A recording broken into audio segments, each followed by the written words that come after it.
ស្ដីបងប្អូនដែលនិយមចូលចិត្តដាំរុក្ខជាតិទាំងអស់page Kata ខ្មែរនេះបង្ហាញពីកុលាបក្លុកស៊ីនីដែលយើងធ្លាប់បង្ហាញពីមុនមកគឺកុលាបពាន់ឆ្នាំអសបរទេសរបស់វាហើយក្លុកស៊ីនីនេះណាមើលឃើញយើងផ្កាអត់អានេះឃើញអត់នេះ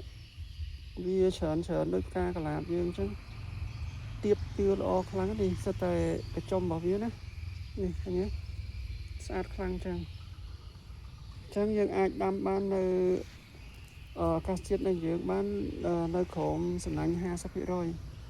បានន័យថាក្រោមពលឺពាក់កណ្ដាល 50% បើសិនជាយើងធ្លាប់យកទៅដាក់ពលឺថ្ងៃផ្ទាល់អត់តន់មានបទពិសោធន៍ឡើយខ្ញុំធ្លាប់ធ្វើបរាជ័យដាក់ទៅវាខូចវាខ្លោចអញ្ចឹងបទពិសោធន៍បានតែ 50% ទេដែលយើងធ្វើពេញលេញ 100% គឺល្អអញ្ចឹងពេលណាដែលវាមានផ្ការយចឹងយើងគួរតែបេះដល់តងខាងក្រោមបើមិនអញ្ចឹងទេប្រឈមនឹងការរលួយដើមដែរនេះវារលួយពីលើទៅវាធ្លាក់ទៅដល់ដើមខាងក្រោមអាចរលួយដល់ដើមដែរពេលខ្លះយើងស្រោចទឹកទៅវាដៀមខូចនេះអានេះបើសិនជាយើងមើលផ្នែកទៅទេវាពណ៌ដូចរៀងទឹកប៊ិចស្វាយទឹកប៊ិចវាអត់ស្វាយខ្ចីដូចនៅក្នុងទូរស័ព្ទទេយើងមើលទៅឃើញអញ្ចឹងគឺស្វាយខ្ចីណាជិតពិតពណ៌វាមើលទៅពណ៌ចាស់ដូចទឹកប៊ិចអញ្ចឹង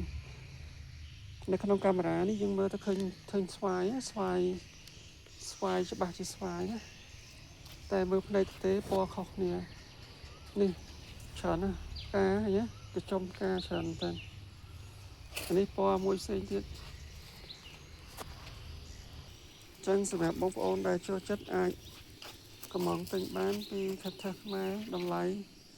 $5តែគុំទូចទេតម្លៃ$5នេះគុំទូចទេសម្រាប់បងប្អូនណាត្រូវការអាចកំងបានអានេះយើងចាប់ផ្ដើមដល់ពេលផ្កាហើយ